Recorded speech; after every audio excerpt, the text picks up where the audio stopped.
First, live, local. This is Fox 12 Now. And we're continuing on here with more Fox 12 Now, live from the Fox 12 Oregon newsroom. So again, I always say it, but thank you for joining us wherever you're watching us. Whenever you're watching us, we appreciate it. One thing that we do all enjoy here in the Northwest is getting out onto our waterways, and the reservoirs in the Willamette Valley are one place where a lot of people go to enjoy recreation, among other things, but they are also important for so many other purposes. And this year, as you probably know, there has been a drought going on, especially up in our mountains when it comes to the snowpack, but also even other parts of the state with the lack of rainfall and water that we've been experiencing. So we're going to talk about that right now and just discuss, what that means and how they're being managed by the U.S. Army Corps of Engineers. And we've got Selena from the U.S. Army Corps who's joining us right now. Selena, thank you very much for being here to talk about this and to give us kind of that update on what to know. Before we start, would you mind telling us just a little bit about yourself and also your role there and how the U.S. Army Corps manages the reservoirs? Yeah, hi. Thanks for having me. I'm Selena Hard. I'm the Chief of Reservoir Regulation and Water Quality in the Portland District Corps of Engineers. And so my team has a variety of functions, but primarily we are managing the releases from the dam. So we have a variety of authorized purposes, such as flood risk management, water quality, recreation, hydropower. And so we're really trying to balance all those different missions with the water available that we have. And when we talk about those reservoirs themselves, it sounds like they serve a lot of purposes overall. Yeah, they have a large responsibility. And so, like I said, their primary purpose was flood risk management, but there was so much more that these projects could do, especially realizing the amount of precipitation, rain we have in the Pacific Northwest. How can we use this water for other reasons? And so our purpose is that we start refilling the dams in February, and we're balancing that flood risk management with trying to refill for the summer so we can use all that water. And during that February, March, April timeframe is when we get a lot of rain here. And so what we're doing is balancing that flood risk management. We'll store water and reduce downstream conditions from flooding, and then we capture that water throughout the season. And so ideally, if we have enough rain in the spring, hopefully we'll be, full, and then we'll have a nice operations with that water. And talking about, you mentioned February, March, April, when we usually get so much rain. What have been the concerns and issues that have happened this year, and how's that affecting those reservoirs? Yeah, so we have a authorized rule curve. It's how we are allowed to refill these projects. And so the difficulty is timing when we get that rain. And so if we get a lot of rain all at once, then we store it for a little bit of time, and then we have to release it because we need to make sure we have enough water or enough space available in those reservoirs for that next incoming storm. And so the timing is really important. And this year we had a lot of dry conditions, and then we had some pretty big high inflows, some flooding that came in. And so if it was spread throughout the year and we had just a little bit of rain all throughout the season, then we would refill differently than when it comes in the way it does. And so it's really a balance of, making sure we have enough storage in the reservoir for incoming floods, but we're also trying to refill and try to capture as much water for that summer. So it's the constant balance going between flood risk management and trying to refill for the summer.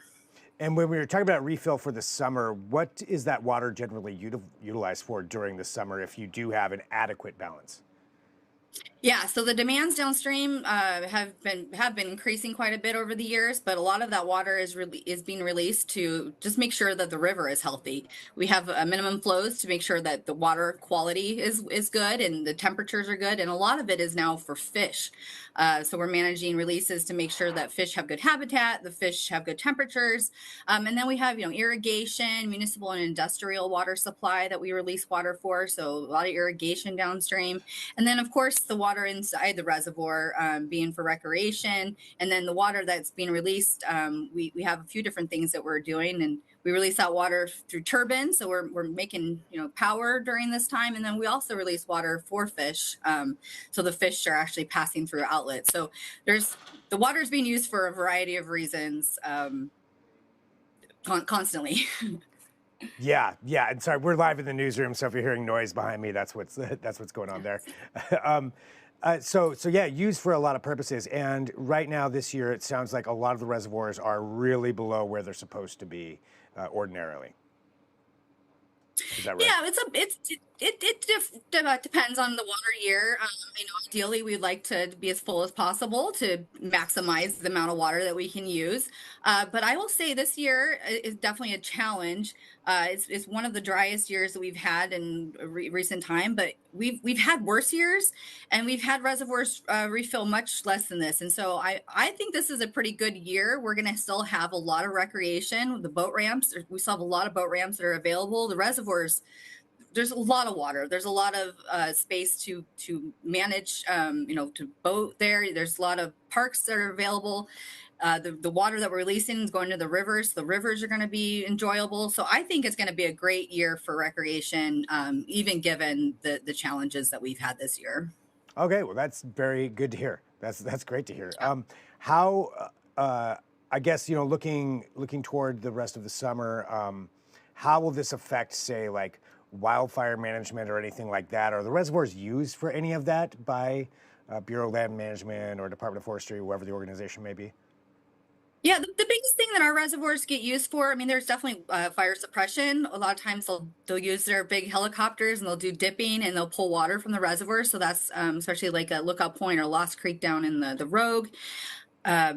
Sometimes we've been asked to release water to support firefighters' access to fires. So we are definitely supporting that, but more of, I think, the conditions of just the drought around the land is probably the biggest concern, and the state will be working on that. I know that issue, but wildfires are definitely a concern. We had the big fires in 2020, and it did impact our operations, and so we're always considering that as a concern.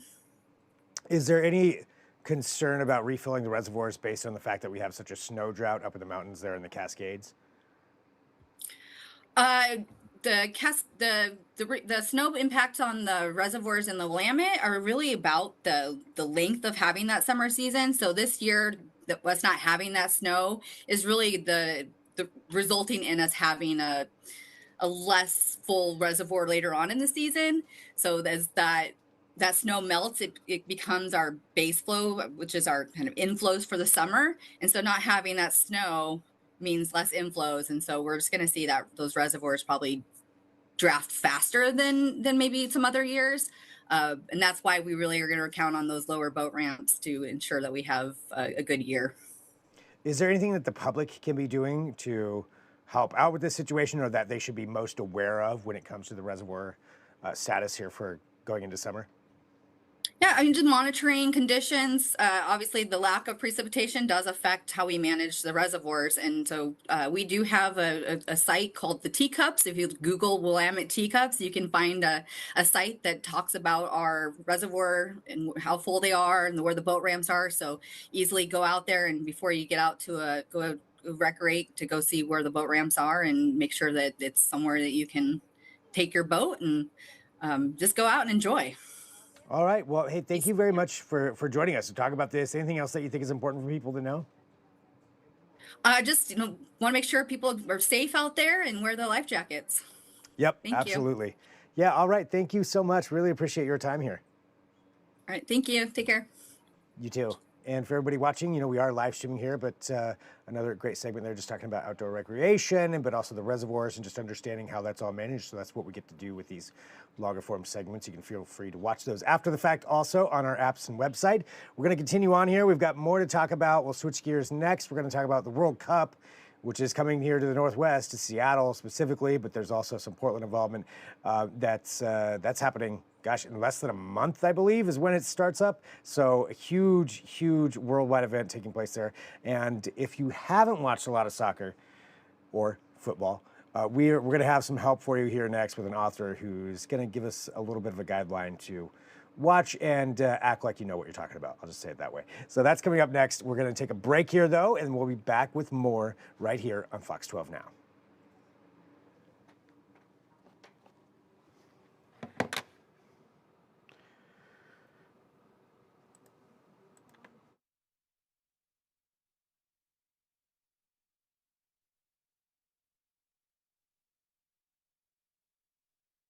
Recording in progress.